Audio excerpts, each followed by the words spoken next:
إن الحمد لله نحمده ونستعينه ونستغفره ونعوذ بالله من شرور أنفسنا ومن سيئات أعمالنا من يهده الله فلا مضل له ومن يضلل فلا هادي له أشهد أن لا إله إلا الله وحده لا شريك له وأشهد أن محمدا عبده ورسوله اللهم صل وسلم وبارك على نبيك ورسولك محمد وعلى آله وأزواجه وذرياته ومن تبعهم بإحسان إلى يوم الدين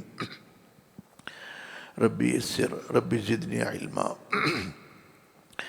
கண்ணியத்திற்கும் மதிப்பிற்கும் உரிய அல்லாஹ்வின் அடியார்களே, உங்கள் முன்னால் நமது ரப்பை போற்றி புகழ்ந்தவனாக அவனுடைய கண்ணியத்திற்குரிய தூதர் மீதும் அந்த தூதரின் குடும்பத்தார் மற்றும் தோழர்கள் மீதும் அல்லாஹுடைய ஸலவாத்தும் சலாமும் நிலவட்டும் என்று வேண்டியவனாக உங்களுக்கும் எனக்கும் அல்லாஹுடைய பயத்தை, இறையச்சத்தை, தக்வாவை நினைவூட்டியவனாக உபதேசம் செய்தவனாக உங்களுக்கும் எனக்கும் அல்லாஹ்விடத்தில் பாவ மன்னிப்பையும் அவனுடைய அருளையும் அன்பையும் கருணையையும் மறுமையின் மகத்தான வெற்றியையும் இறுதி மூச்சு வரை நேர்வழியில் நிலைத்திருக்கக்கூடிய நற்பாக்கியத்தையும் நம்முடைய கொள்கையில், நம்முடைய சொல்லில், செயலில், சிந்தனைகளில் வழிகேடுகள் நுழைந்து விடுவதிலிருந்து பாதுகாப்பையும் வேண்டியவனாக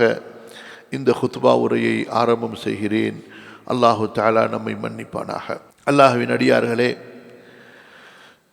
இன்று நம்முடைய சமூகம் பலவிதமான சீர்கேடுகளுக்கு மத்தியிலே சீரழிந்து கொண்டிருப்பதை பார்க்கிறோம். ஒன்றல்ல இரண்டல்ல, நம்முடைய சமுதாயத்தின் சீரழிவுகளை எண்ணிக்கொண்டே போகலாம்.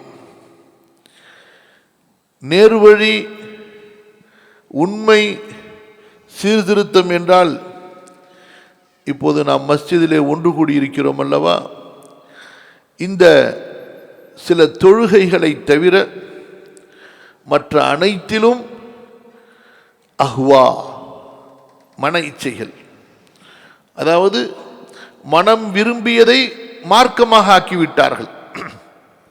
மனம் விரும்பியதை மார்க்கமாக ஆக்கிவிட்டார்கள். அவர்களுக்கு எது விருப்பமோ அதை முஸ்லிம்களுடைய கலாச்சாரமாக ஆக்கி கொண்டார்கள். ரசூலுல்லாஹி ஸல்லல்லாஹு அலைஹி வஸல்லம் எப்படி வழிகாட்டினார்கள், இதையெல்லாம் நாங்கள் பார்க்க வேண்டிய அவசியம் இல்லை. ரசூலுல்லாஹி ஸல்லல்லாஹு அலைஹி வஸல்லம் அவர்களுடைய தௌஹீதையும் புறக்கணித்தார்கள். நபி ஸல்லல்லாஹு அலைஹி வஸல்லம் கொண்டு வந்த தௌஹீதை புறக்கணித்தார்கள். தௌஹீதுடைய கலிமாவை வைத்துக் கொண்டார்கள். அதனுடைய கருத்தை, அதனுடைய அறிவிப்பை, அது எதை சொல்கிறதோ அதை புறக்கணித்து விட்டார்கள். சொல்வார்கள், லா இலாஹ இல்லல்லாஹ், வணக்கத்திற்குரியவன் அல்லாஹ்வை தவிர வேறு யாரும் இல்லை. வணக்க வழிபாடுகள், பணிவு, பயம், அச்சம், ஆதரவு, நம்பிக்கை, நேர்ச்சை, துஆ அல்லாஹ் ஒருவனுக்கு மட்டுமே செய்யப்பட வேண்டும் என்று அவர்கள் சொல்வார்கள். ஆனால் செய்வது அதற்கு முற்றிலும் மாற்றமாக இருக்கும். எப்படி ஒரு சிலை வணங்கி தனக்கு சொல்லப்படக்கூடிய ஒரு சிந்தனையை அல்லது ஒரு கருத்தை எதிர்த்து கேள்வி கேட்க மாட்டானோ, நிறம் பூசப்பட்ட கற்களை எல்லாம் வணங்குவானோ, நிறம் பூசப்பட்ட கற்களை எல்லாம் வணங்குவானோ, உருவங்கள் கொடுக்கப்பட்ட கற்களை எல்லாம் வணங்குவானோ, அதுபோன்று முஸ்லிம் சமூகம் சமாதிகளை எல்லாம் வணங்க தயாராகிவிட்டது. கபறுகளை வணங்க தயாராகிவிட்டார்கள். சர்வசாதாரணமாகிவிட்டது கபரு வணக்கம். மிகப்பெரிய ஷிர்க், இணை வைத்தல். அல்லாஹுக்கு செய்ய வேண்டிய சுஜூதை அல்லாஹ்வுக்கு செய்ய வேண்டிய சுஜூதை கைருல்லாஹ், அல்லாஹ் அல்லாதவருக்கு செய்யக்கூடிய, அல்லாஹ்விற்கு முன்னால் நிற்கக்கூடிய அந்த பணிவான பயமான ஆதரவு மிக்க அந்த நிலையை ஒரு சமாதிக்கு முன்னால் செய்து கொண்டு, இந்த சமாதியில் அடங்கி இருப்பவர் எனக்கு நன்மை செய்வார், அல்லாஹ்விடத்தில் என்னை பற்றி பரிந்துரைப்பார், எனக்கு வேண்டியதை அல்லாஹ்விடம் கேட்டுக் கொடுப்பார் என்றெல்லாம் இந்த நம்பிக்கைகள் சர்வ சாதாரணமாக முஸ்லிம் சமூகத்தில் பரவிவிட்டன. மார்க்கத்தை கற்றவர்கள், இய்யாக நஅ்புது வ இய்யாக நஸ்தஈன் என்று ஓதக்கூடியவர்கள், லா இலாஹ இல்லல்லாஹ் என்பதை மஸ்ஜிதுகளில் மதரசாக்களில் பிரச்சாரம் செய்யக்கூடியவர்கள், இந்த சமாதி வழிபாடுகளுக்கு தத்துவம் பேசி, ஆதாரம் சொல்லி அல்ல, தத்துவம் பேசி அவற்றையெல்லாம் பொதுமக்களுக்கு சரி என்பதாக நியாயப்படுத்தி கொண்டிருக்கிறார்கள். அல்லாஹ்வுடைய தூதர் ஸல்லல்லாஹு அலைஹி வஸல்லம் எத்தகைய தூய்மையான ஒரு இறை வழிபாட்டிலே நம்மை விட்டு சென்றார்கள்.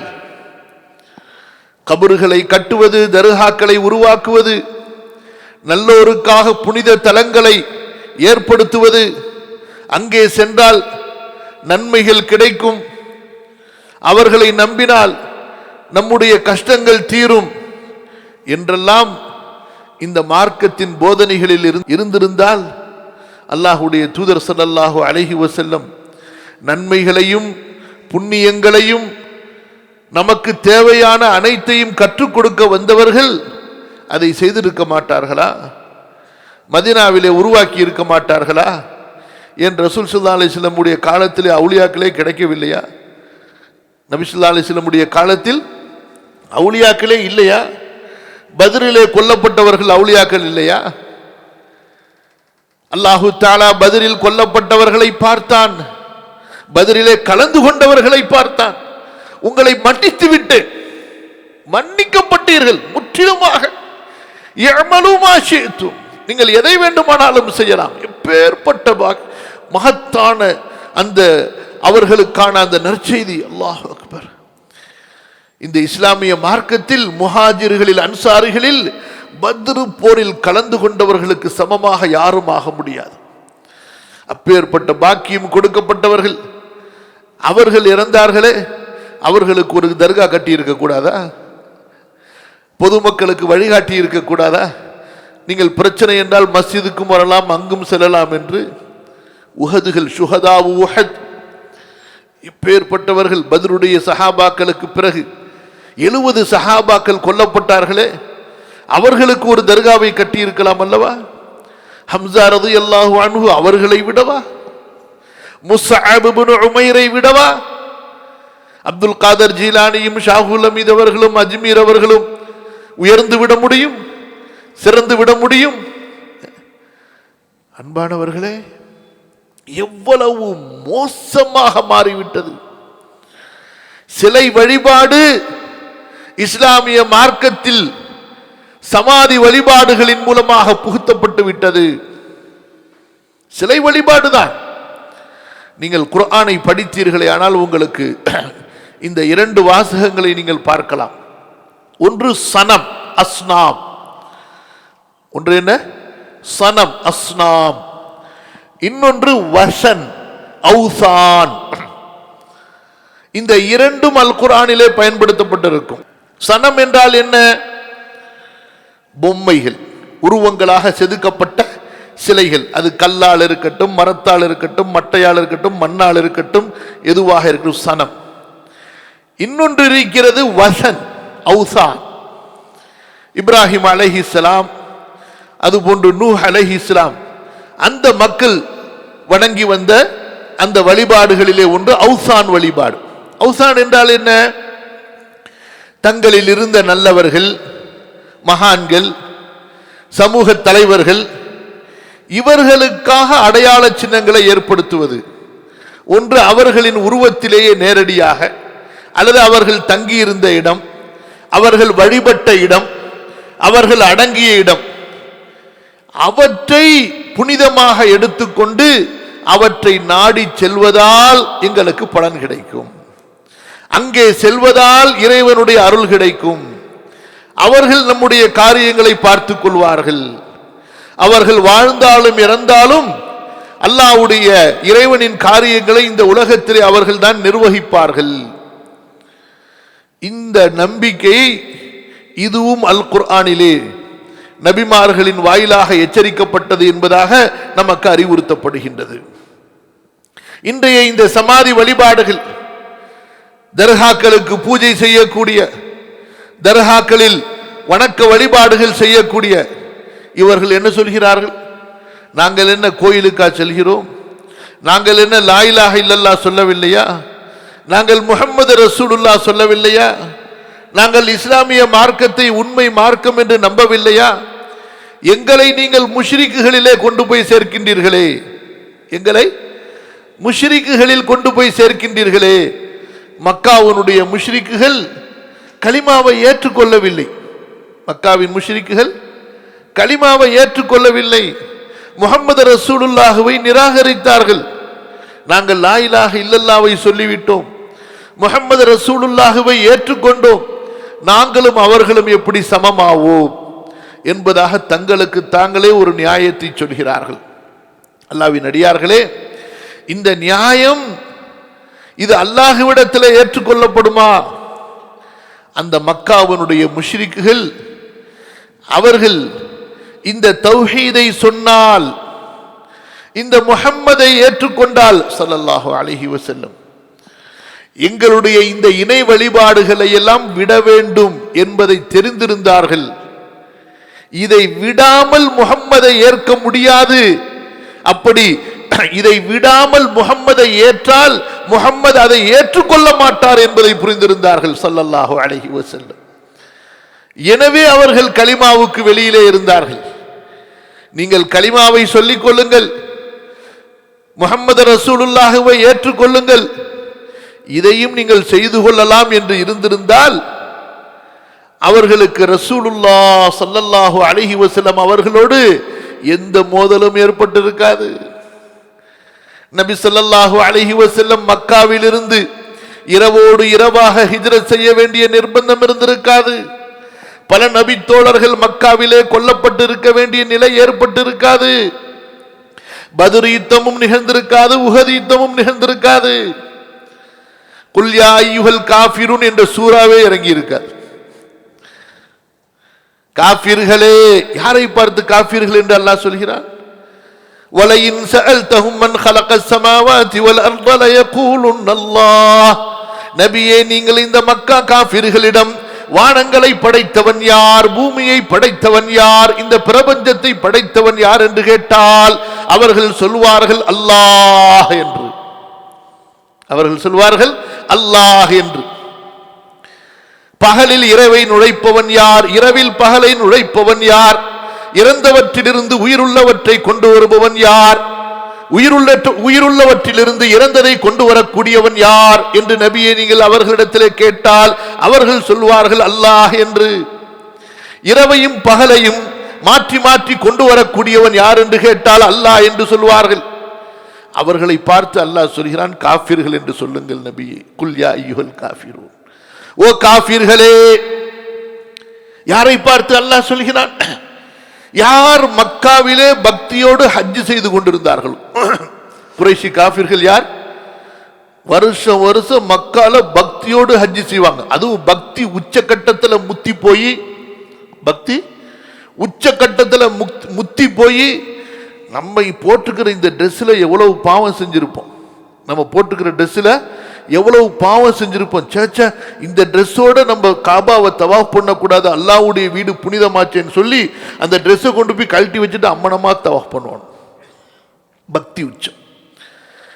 சிலை வழிபாடு, அல்லாஹுவை தவிர இன்னொருவரை வழிபட ஆரம்பித்தால் எழுதி வைத்துக் கொள்ளுங்கள். அல் குர்ஆனுடைய நேரடி வசனத்தின் கருத்தை சொல்கிறேன். அல்லாஹுவை தவிர, ரப்புல் ஆலமீனை தவிர வேறொருவரை, வேறொன்றை யாராவது வழிபட ஆரம்பித்தால் அவன் வடி கட்டிய முட்டாளாக ஆகிவிடுவான், ஜாஹிலாக ஆகிவிடுவான். அவன் சயின்டிஸ்டாக இருக்கலாம், உலகத்தில் மிகப்பெரிய தத்துவ பேச்சாளராக இருக்கலாம், மிகப்பெரிய கண்டுபிடிப்பாளராக இருக்கலாம். படிப்புகள் கல்விகளை கொடுத்தால் கரைத்து குடித்து அனைத்திலும் வல்லவனாக ஆகிவிடலாம். ஆனால் கைருல்லாஹ், அல்லாஹ் அல்லாதவனை வணங்க ஆரம்பித்தால் அவனுடைய அறிவை கீழ்த்தரமான அறிவாக அல்லாஹ் மாற்றி விடுவான். وَمَنْ يَرْغَبُ عَنْ مِلَّةِ إِبْرَاهِيمَ إِلَّا مَنْ سَفِهَ نَفْسَهُ. ரப்பு கேட்கிறான், தன்னைத்தானே மூடனாக ஆக்கி கொண்டவனை தவிர, முட்டாளாக்கி கொண்டவனை தவிர இப்ராஹிமின் ஏகத்துவ கொள்கையிலிருந்து யார் விலகுவார்? இப்ராஹிமின் ஏகத்துவ கொள்கையிலிருந்து யார் விலகுவார்? அதை யார் வெறுப்பார்கள்? ஒருவன் அதிலிருந்து விலகுகிறான் என்றால் அவன் வடிகட்டிய முட்டாள் மடையனாகத்தான் இருப்பான். அல்லாஹ் கேட்கிறான், குல் அஃபகைர அல்லாஹி தஅமுரூனி அஅ்புது அய்யுஹல் ஜாஹிலூன். முட்டாள்களே, அல்லாஹ் அல்லாத ஒருவனையா? எப்படி கேட்க சொல்கிறான்?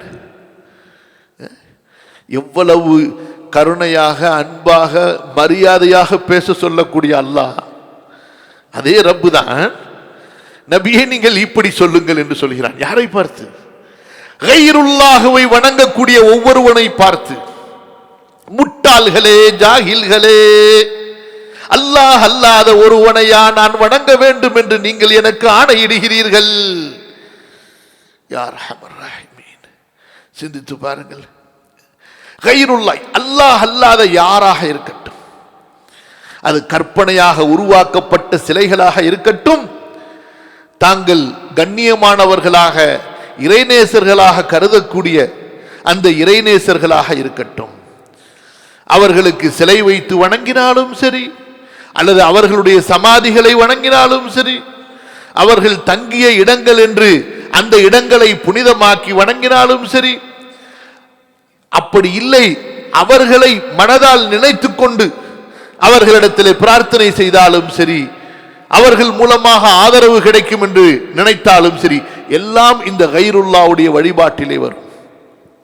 எல்லாம் இந்த கைருல்லாவுடைய வழிபாட்டிலே வரும். எந்த ஒன்றும் அதிலிருந்து விலகி விடாது. அடுத்து ரபியுல் அவ்வல் மாதம், இதற்கு பெயர் ரசூலுல்லா மௌலிது மாதம். அதற்கடுத்து ரபியுல் ஆஹிர், அது அப்துல் காதர் ஜிலானி மொய்தீன் ஆண்டவர் மௌலிது மாசம். எப்படி ஈசா அலைஹிஸ்ஸலாத்து வஸ்ஸலாம் அவர்களை ரப்பாக இலாஹாக ஆக்கி கிறிஸ்தவர்கள் வழிகட்டார்களோ, இந்த இஸ்லாமிய மார்க்கத்தில் அரபுகளிலும் அஜமிகளிலும் ஷேக் அப்துல் காதர் ஜிலானி ரஹிமஹுல்லா அவர்களை வணங்கப்படும் ஒரு தெய்வமாகவே ஆக்கிவிட்டார்கள். வணங்கப்படும் ஒரு தெய்வமாகவே ஆக்கிவிட்டார்கள். அவர்களின் பெயரால் அவ்வளவு கட்டுக்கதைகள். அவர்களுடைய பெயரை சொல்லி அழைப்பது, கௌஸ் நாயகம் என்று சொல்வது, 1000 முறை அவர்களுடைய பெயரை சொன்னால் பிரச்சனை தீரும் என்று சொல்வது, இரவெல்லாம் குதுபியத்து ஓதுவது.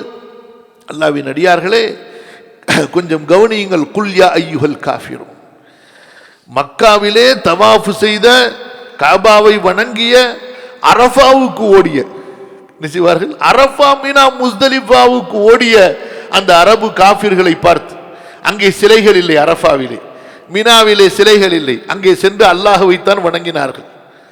அப்படிப்பட்டவர்களை பார்த்து அல்லாஹ் சொல்கிறான், நபியே நீங்கள் சொல்லுங்கள், குல் யா அய்யுஹல் காஃபிரூன் லா அஅ்புது மா தஅ்புதூன், நான் வணங்கக்கூடிய தெய்வம் வேறு, நீங்கள் வணங்கக்கூடிய தெய்வம் வேறு. நீங்கள் வணங்கக்கூடிய தெய்வத்தை நான் வணங்கவில்லை, நான் வணங்கக்கூடிய தெய்வத்தை நீங்கள் வணங்கவில்லை. தெளிவாக நீங்கள் வணங்குவது அல்லாஹ் அல்ல, நீங்கள் அல்லாஹுவின் நேசர்களையோ படைப்புகளையோ உங்களுக்கு வழிபாடுகளாக எடுத்து வழிபடக்கூடிய தெய்வங்களாக உருவாக்கி கொண்டீர்கள். மக்காவுடைய குறைஷி காஃபிர்களின் பிரச்சனையே அதுதான். அஜஅலல் ஆலிஹத இலாஹம் வாஹிதா இன்ன ஹாதா லஷைஉன் உஜாப். இந்த முஹம்மதுக்கு என்ன ஏற்பட்டது? இத்தனை தெய்வங்களை எல்லாம் ஒரு தெய்வமாக மாற்ற பார்க்கிறாரா? இத்தனை தெய்வங்களை எல்லாம் ஒரு தெய்வமாக மாற்ற பார்க்கிறாரா? இது என்ன விசித்திரமான ஒரு பேச்சாக இருக்கிறது. மா சமிஅனா பிஹாதா ஃபில் மில்லத்தில் ஆகிரா, நாங்கள் ஏனைய மதங்களில் இதை பற்றி கேள்விப்பட்டதில்லையே. அன்பானவர்களே, இன்று இந்த தர்கா வழிபாடுகள் எப்போது பித்அத்துகளுக்கான அந்த வாசல் திறக்கப்பட்டதோ, சமூகத்திலே ரசூலுல்லாஹி ஸல்லல்லாஹு அலைஹி வஸல்லம் அவர்களுடைய வழிகாட்டல் புறக்கணிக்கப்பட்டு மக்கள் நல்லவர்களின் மீது வைக்கக்கூடிய நேசம் அளவு கடந்து போனதோ, அந்த அளவு கடந்த நேசமானது, மதிப்பானது அவர்களை, அந்த அவுலியாக்களை கடவுள்களாக, தெய்வங்களாக ஆக்கிக் கொள்ளக்கூடிய நிலைக்கு கொண்டு சென்று விட்டது. ஆகவேதான் அல்லாஹ்வின் அடியார்களே, இந்த அளவு கடந்து நேசம் வைப்பது இருக்கிறது பாருங்கள், அந்த நேசத்தை அல்லாஹ்வின் மீது மட்டும்தான் வைக்க வேண்டும். வல்லதீன ஆமனு அஷத்து ஹுப்பல் லில்லாஹ், மூமின்கள் அல்லாஹுவைத்தான் அதிகமாக, பலமாக, வலிமையாக, கடுமையாக நேசிப்பார்கள் என்று அல்லாஹ் சொல்கிறான். அல்லாஹு தஆலா திட்டுகிறான், ஏசுகிறான். வமினன் நாஸி மன் யத்தகிது மின் தூனில்லாஹி அன்தாத யுஹிப்பூனஹும் கஹுப்பில்லாஹ், அல்லாஹ்வை தவிர நிகர்களை எடுத்துக்கொண்டு அவர்களை நேசிக்கின்றார்களா? இவர்கள் அல்லாஹ்வை நேசிப்பது போல, அல்லாஹ்வை நேசிப்பது போல அல்லாஹ்வுக்கு சமமாக பிறரை எடுத்துக்கொண்டு அவர்களை நேசிக்கின்றார்களா? இறைநேசர்கள் யார் அவர்கள்? அவர்கள் அல்லாஹ்வுடைய அடியார்கள். நபிமார்களே தங்களை பற்றி குல் இன்னமான பஷரும் மிஸ்லுக்கும், நான் உங்களை போன்ற மனிதர் என்று தான் சொன்னார்கள். மனிதர்களுக்கு ஏற்படக்கூடிய பிரச்சனைகள் அவர்களுக்கு ஏற்படும். சுகம், நலம், கவலை, துக்கம், நோய், நொடி, மரணம். அவர்கள் அல்லாஹுடைய மார்க்கத்தை பின்பற்றுவதும் எடுத்து சொல்வதும் அவர்களுடைய பணி. அவர்கள் வாழ்நாளில் மக்களுக்காக துஆ செய்வது அவர்களுடைய நற்குணம். இறை தூதர்களை பின்பற்றக்கூடியவர்கள், இறைநேசர்கள் என்பவர்கள் யார்? இறை தூதருடைய வழியிலே செல்லக்கூடியவர்களை தவிர இப்லீசுடைய வழியில் செல்லக்கூடியவர்கள் அல்ல. இப்லீசுடைய வழியில் செல்பவர்கள் தான் அல்லாஹ்வை தவிர என்னை வணக்கத்திற்குரியவனாக எடுத்துக்கொள்ளுங்கள் என்று சொல்வார்கள். அது இப்லீசுடைய வேலை. வலகத் பஅஸ்னா ஃபீ குல்லி உம்மத்திர் ரசூலன் அன் இஅ்புதுல்லாஹ வஜ்தனிபுத் தாகூத். ஒவ்வொரு உம்மத்துக்கும் அல்லாஹ் ஒரு ரசூலை அனுப்பினானே, அந்த ரசூலுடைய பணி என்ன? அல்லாஹுவை மஅபூதாக ஆக்குங்கள், அல்லாஹுவை மஅபூதாக ஆக்குங்கள். தாகூத், உங்களை அல்லாஹ்வுடைய வழிபாட்டிலிருந்து தடுக்கக்கூடிய ஒவ்வொன்றை விட்டு நீங்கள் விலகிக் கொள்ளுங்கள். உங்களை அல்லாஹ்வுடைய வழிபாட்டிலிருந்து, இபாதத்திலிருந்து, தௌஹீதிலிருந்து தடுக்கக்கூடிய ஒவ்வொன்றையும் நீங்கள் தவிர்த்து விடுங்கள், விலக்கி விடுங்கள் என்று யோசித்து பாருங்கள். முஸ்லிம்களுடைய ஒரு பெரும் கூட்டம், அவர்களுக்கு தொழுகை இல்லை, தொழுவதில்லை, அதை பற்றி கவலை இல்லை. ஹலால் ஹராமுடைய வாழ்க்கை, அதை பற்றி அவர்களுக்கு எந்த விதமான அக்கறையும் இல்லை. அந்த தர்காக்களிலே சென்று கொஞ்சம் பூஜைகளை செய்துவிட்டால், எப்படி கோயில்களிலே சென்று சிலை வணங்கிகள் பூஜை செய்தால் அவர்களுக்கு அவர்களுடைய வாழ்க்கையில் அவர்கள் செய்யக்கூடிய அனாச்சாரங்கள், அசிங்கங்கள், அக்கிரமங்கள், அட்டூழியங்களை பற்றி எந்த கவலையும் இல்லையோ, அதே நம்பிக்கைதான் இந்த தர்காவை வணங்கக்கூடியவர்களுக்கும். குறிப்பாக 5 நேர தொழுகைகளை தொழக்கூடியவர்கள், ஹலால் ஹராமை பேணக்கூடியவர்கள், அல்லாஹுடைய விதியை நம்பக்கூடியவர்கள், தவக்குல் வைக்கக்கூடியவர்கள், இவர்கள் தர்காக்களுக்கு செல்வதில்லை, செல்ல மாட்டார்கள். அல்லாஹ்வுடைய நேசம் உள்ளவர்கள், அல்லாஹ்விடத்திலே துஆவை கொண்டு நடக்கும் என்ற நம்பிக்கை உள்ளவர்கள், இவர்கள் தர்காக்களின் பக்கம் செல்வதில்லை. யார் செல்வார்கள்? யார் செல்கிறார்கள்? யார் தங்களுடைய தேவைகள் குறுக்கு வழியிலே விரைவாக நடக்க வேண்டும் என்று கற்பனையாக நம்பிக்கொண்டார்களோ, எப்படி கற்பனையாக நம்பிக்கொண்டார்களோ, எப்படி சிலை வணங்கிகள் அந்த சிலைகளிடத்திலே கேட்டால் எங்களுக்கு கடவுளுடைய புண்ணியங்கள் விரைவாக கிடைக்கும் என்று நம்பி வைத்திருக்கின்றார்களோ, அந்த நம்பிக்கையானது இவர்களை அந்த தர்காவிலே தள்ள வைத்திருக்கிறது. அங்கே செல்வதால் அவர்களுக்கு ஒரு விதமான மன நிம்மதி கிடைப்பதை போல, ஒரு பக்தி கிடைப்பதை போல, எப்பேற்பட்ட முட்டாள்தனத்தை ஷைத்தான் அவர்களுக்கு அவர்களுடைய உள்ளங்களிலே பதிய வைத்திருக்கிறான் பாருங்கள். 2 ரக்காத் தொழுகை, 2 ரக்காத் தொழுகை, ஒது செய்து சுத்தமாக அமைதியாக தொழக்கூடிய அந்த தொழுகையில் இருக்கக்கூடிய மன நிம்மதி, அப்படி தொழுது நீங்கள் துவா கேட்டால் அந்த துவா கபூலாகும். அப்படி தொழுது விட்டால் உங்களுடைய பாவங்கள் எல்லாம் மன்னிக்கப்படும் என்று அல்லாஹ்வுடைய தூதர் ஸல்லல்லாஹு அலைஹி வஸல்லம் சொல்லி இருக்க, வஸ்தஈனு பிஸ்ஸப்ரி வஸ்ஸலா சொல்லி சொல்கிறான். வலனபுலுவன்னகும் பிஷைஇம் மினல் கௌஃபி வல் ஜூஇ வனக்ஸி மினல் அம்வாலி வல் அன்ஃபுஸி வஸ்ஸமராத் வபஷ்ஷிரிஸ் ஸாபிரீன். மூமின்களே, உங்களுக்கு ஏற்படக்கூடிய சிக்கல்கள், சிரமங்கள், சோதனைகளில் பொறுமையை கொண்டு உதவி தேடுங்கள். அவற்றை நீங்கள் சமாளிப்பதற்கு தொழுது நீங்கள் உதவி தேடுங்கள். நாம் நிச்சயமாக உங்களை சோதிப்போம். உங்களுடைய பொருள்களில், செல்வங்களில், கனிவர்க்கங்களில், விளைச்சல்களில், உங்களுடைய வருமானங்களில் சில சோதனைகளை கொண்டு, சில பயத்தை கொண்டு நபியே பொறுமையாளர்களுக்கு நற்செய்தி சொல்லுங்கள். பொறுமையாளர்கள் யார்? இன்னா லில்லாஹி என்று சொல்வார்கள். நாங்கள் அல்லாஹ்வுக்கு சொந்தமானவர்கள், அவுலியாவுக்கு சொந்தமானவர்கள் அல்ல. ஓ இன்னா இலைஹி ராஜிஊன், நாங்கள் அல்லாஹ்வின் பக்கம் திரும்பக்கூடியவர்கள், அவுலியாக்களின் பக்கம் அல்ல. இப்படிப்பட்ட உலாயிக அலைஹிம் ஸலவாத்தும் மிர் ரப்பிஹிம் வ ரஹ்மா, இவர்களுக்கு அல்லாஹ்வின் புறத்திலிருந்து வாழ்த்துகள், ஆசீர்வாதங்கள் இறங்கிக் கொண்டிருக்கும், கருணை இறங்கிக் கொண்டிருக்கும். இவர்கள் நேர்வழி பெற்றவர்கள் என்று அல்லாஹ் சொல்கிறான். அல்லாஹ்வின் அடியார்களே, சோதனைகள் பொறுமையை கொண்டு, தொழுகையை கொண்டு தீர்க்கப்படும் என்று அல்லாஹ் சொல்கிறானே தவிர எங்கே செல்வதை கொண்டு அல்ல, தர்காக்களுக்கு செல்வதை கொண்டு அல்ல, தர்காக்களை நம்பிக்கை கொள்வது கொண்டு அல்ல, அங்கே சென்று கோயில்களில் செய்வதை போல. இன்னும் சொல்ல போனால் அதை விட மோசமான பூஜைகளும் மூட நம்பிக்கைகளும் இன்று முஸ்லிம்களுடைய அந்த தர்காக்களிலே நடந்து கொண்டிருக்கிறது. என்னென்ன சிலை வழிபாட்டிலே நடக்குமோ அதற்கு நாங்கள் கொஞ்சமும் சளைத்தவர்கள் அல்ல. இன்னும் சொல்ல போனால் அதை விட ஒரு படி நாங்கள் மிஞ்சி விடுவோம் என்பதாகத்தான் இந்த தர்கா வழிபாட்டாளர்கள், இந்த சமாதி வழிபாட்டாளர்கள் செய்து கொண்டிருக்கிறார்கள். அல்லாஹ்வின் அடியார்களே, இதனுடைய அடிப்படை காரணம் என்ன புரிந்து கொள்ள வேண்டும். அல்லாஹ்வுடைய மார்க்கம் அல்யௌம அக்மல்து லக்கும் தீனக்கும், இன்றைய தினம் உங்களுக்கு நான் என் மார்க்கத்தை முழுமைப்படுத்தி விட்டேன்.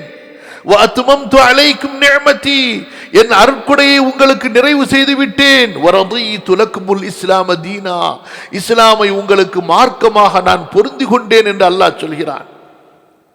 எது ரசூலுல்லாஹ் ஸல்லல்லாஹு அலைஹி வஸல்லமுடைய காலத்தில் மார்க்கமாக நம்பிக்கை கொள்ளப்பட்டதோ, மார்க்கமாக செயல்படுத்தப்பட்டதோ, மார்க்கமாக ஏற்று நடத்தப்பட்டதோ, எது சட்டங்களாக இருந்ததோ, இபாதத்தாக இருந்ததோ அதுதான் மார்க்கம். அதற்கு பின்னால் வரக்கூடிய மக்கள் தங்களுடைய விருப்பங்களுக்கு ஏற்ப, தங்களுடைய சிலை வணக்க வழிபாட்டினுடைய கலாச்சாரங்களுக்கு ஏற்ப, அல்லது தங்களுடைய முந்திய மதத்தின் கொள்கைகளுக்கு ஏற்ப இந்த மார்க்கத்தில் நுழைக்கக்கூடியதெல்லாம் மார்க்கமாக ஆக முடியாது. அல்லாஹ்வின் தூதர் ஸல்லல்லாஹு அலைஹி வஸல்லம் இந்த மார்க்கத்தின் வாசலை பூட்டினார்கள். மன் அமில அமலன் லைஸ அலைஹி அம்ருனா ஃபஹுவ ரத்துன், யார் ஒரு காரியத்தை செய்வாரோ அதை நாம் சொல்லவில்லையோ, யார் ஒரு காரியத்தை செய்வாரோ அதை நாம் கட்டளையிடவில்லையோ, சொல்லவில்லையோ, ஃபஹுவ ரத்துன், அது அவர் முகத்திலேயே தூக்கி எறியப்பட்டுவிடும். மன் அஹதஸ ஃபீ அம்ரினா ஹாதா, யார் நம்முடைய இந்த காரியத்தில், நம்முடைய இந்த இபாதத்தில், நம்முடைய இந்த மார்க்கத்தில் புதுமைகளை உருவாக்குவாரோ, அதில் இல்லாததை அது அவருக்கே மறுக்கப்பட்டுவிடும். குல்லு பித்அத்தின் ضலாலா, புதுமையாக நீங்கள் செய்யக்கூடிய அத்தனை வழிபாடுகளும் அது வழிகேடுதான் என்று சொன்னார்கள்.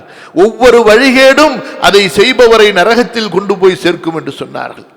அல்லாஹ்வின் அடியார்களே, பெரிய தாடி வைத்திருப்பவர், பெரிய தொப்பி போட்டவர், பெரிய ஜுப்பா காலம் காலமாக எங்களது ஊரிலே செய்யப்படுகிறது.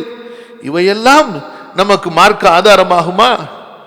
எதை அல்லாஹு தஆலா வேதத்தில் இறக்கினானோ, எதை ரசூலுல்லாஹ் ஸல்லல்லாஹு அலைஹி வஸல்லம் சொன்னார்களோ, எதை சஹாபாக்களுக்கு விட்டு சென்றார்களோ அதுதான் மார்க்கம். சகோதரர்களே, நம்மை சுற்றி நம்முடைய முஹல்லாக்களில், ஏன் நம்முடைய குடும்பங்களிலும் இந்த தர்கா நம்பிக்கை உள்ளவர்கள், சமாதி வழிபாடு செய்பவர்கள் இருப்பார்கள், இருக்கிறார்கள். அவர்களை உங்களுக்கு தெரியும். அவர்களுக்கு இந்த தௌஹீதுடைய செய்தியை சொல்வது, பிதஅத்துகள் ஷிர்கை குறித்து எச்சரிக்கை செய்வது நம்முடைய கடமை. வாய் மூடி இருப்பது இதுதான் அவர்களை மீண்டும் மீண்டும் அந்த செயல்களை செய்வதற்கு அவர்களை தூண்டுகிறது. நீங்கள் அந்த தவறுகளை கண்டிக்கவில்லை என்றால் அவர்கள் மீண்டும் அந்த செயல்களிலே மூழ்கி கொண்டே இருப்பார்கள்.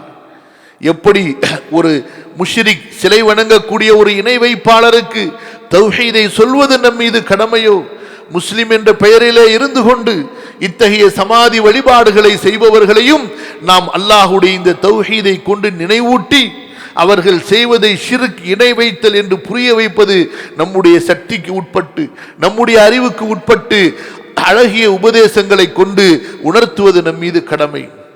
இன்ஷா அல்லாஹ் நன்மையை ஏவி தீமையை தடுத்து இந்த பிரச்சார பணியை நாம் செய்வோமேயானால் நம்முடைய சமூகத்தில், நம்முடைய உறவுகளில் எத்தனையோ நபர்களை இன்ஷா அல்லாஹ் குர்ஆனின் பக்கம், சுன்னாவின் பக்கம் நாம் கொண்டு வரலாம். அல்லாஹ் சுப்ஹானஹு வ தஆலா நம்மையும் நேர்வழி பெற்றவர்களாக, நேர்வழி காட்டக்கூடியவர்களாக ஆக்கி அருள்வானாக. சமுதாயத்தில் பரவி இருக்கக்கூடிய இந்த ஷிர்கை, பிதஅத்துகளை அல்லாஹ் சுப்ஹானஹு வ தஆலா அழித்து சத்தியத்தையும் ஹக்கையும் தௌஹீதையும் நிலைநாட்டுவானாக. அஸ்தக்ஃபிருல்லாஹல் அஸீம் லீ வ லக்கும் ஃபஸ்தக்ஃபிரூஹு இன்னஹு ஹுவல் கஃபூருர் ரஹீம்.